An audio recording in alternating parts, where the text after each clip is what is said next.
Wabarakatuh. Apa khabar semua? Baik. Sudahkah tuan-tuan dan puan-puan berselawat pada hari ini? Belum? Okey, jom berselawat bersama saya.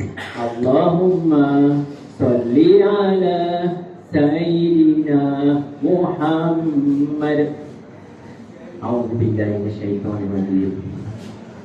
وَمَا أَرْسَلْنَاكَ إِلَّا رَحْمَةً لِلْعَالَمِينَ.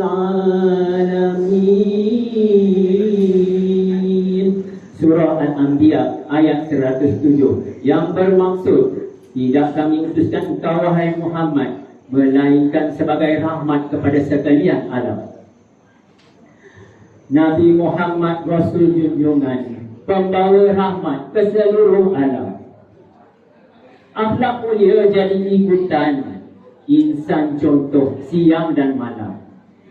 Ayat ke-21 surah Al-Ahzab menyatakan bahawa Rasulullah adalah uswatun hasanah, yang bermaksud contoh ikutan yang terbaik. Tuan-tuan dan puan-puan sekalian, firman Allah dalam surah Al-Hasyr ayat 7, وَمَا آتَاكُمُ الرَّسُولُ فَخُذُوهُ وَمَا نَهَاكُمْ عَنْهُ فَانْتَهُوا, yang bermaksud apa jua yang diberikan oleh Rasulullah itu maka ambillah, dan apa yang dilarang Rasul itu maka tinggalkanlah. Baiklah, di kesempatan yang ringkas ini saya ingin berkongsikan 3 tips gaya hidup sihat Rasulullah yang menjadi amalan baginda. Semoga kita dapat mengamalkannya pada setiap hari untuk manfaat kita bersama. Dan saya namakan tips ini sebagai 3M. Okey, M yang pertama, makan. Okey, semua orang suka makan kan? Betul? Okey. Firman Allah dalam surah Al-Baqarah ayat 168. A'udzubillahi minasyaitonir rajim. Ya ayyuhan nas kulu mimma bil ardh halalan thayyiban wa la tattabi'u khutuwatis syaitan innahu lakum aduwwun mubin. Surah Al-Baqarah ayat 168, yang bermaksud, wahai manusia, makanlah dari apa yang berada di bumi yang halal dan baik, dan jangan sekali-kali kamu mengikut jejak langkah syaitan. Sesungguhnya ia musuh yang nyata bagi kamu. Sabda Rasulullah sallallahu alaihi wasallam, wahai anak Adam, tidak ada tempat yang diisi oleh anak Adam yang lebih buruk dari perutnya. Cukuplah sekadar anak Adam mengisi perutnya, sekadar untuk menegakkan tulang belakangnya. Dan jika tidak boleh berbuat demikian, maka isilah perut itu dengan 1/3 makanan, dan 1/3 lagi untuk minuman, dan 1/3 lagi untuk pernafasan.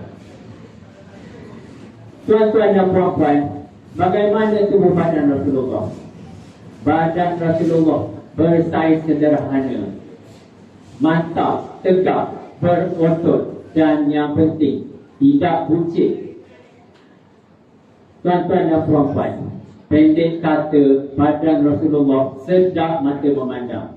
Bagaimanapun kita di Malaysia, kajian menunjukkan bahawa 54% daripada penduduk Malaysia mempunyai berat badan yang berlebihan, iaitu BMI melebihi 25.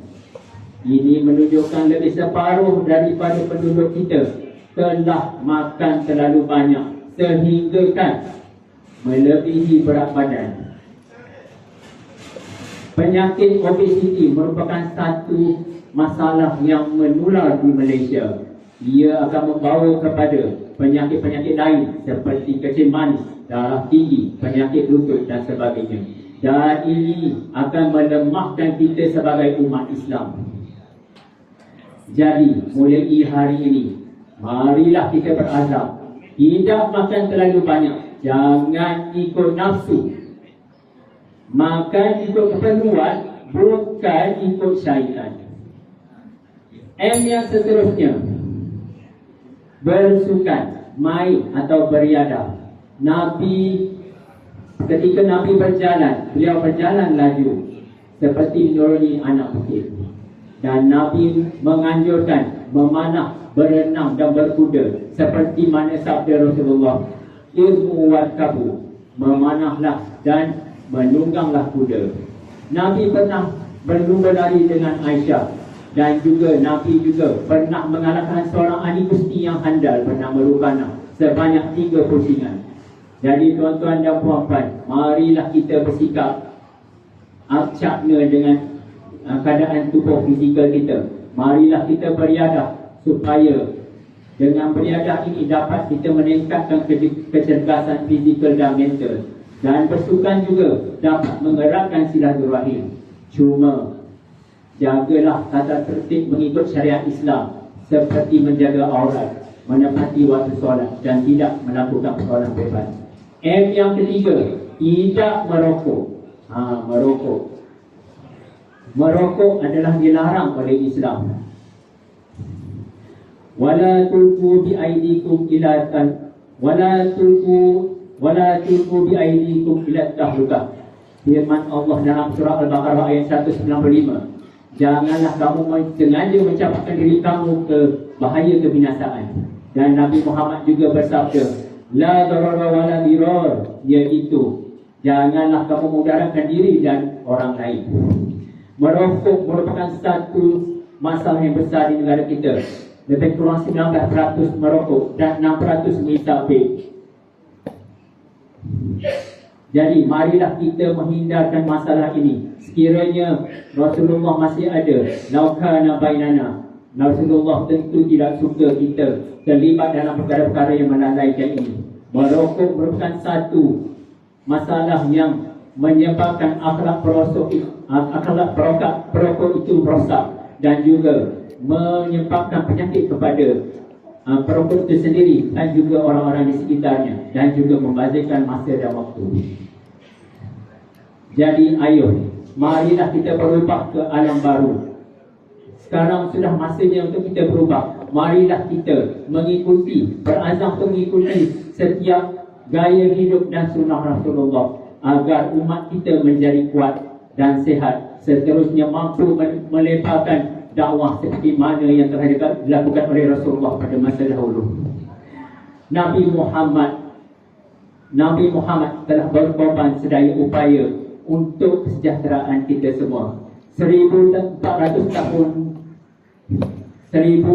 tahun telah berlalu sejak Nabi memulakan dakwah beliau. Rasulullah terlalu rindu padamu, junjungan jiwa ya Rasulullah, ya Habiballah. Apabila terkenangmu mengalir air mataku. Sekian, Assalamualaikum warahmatullahi wabarakatuh.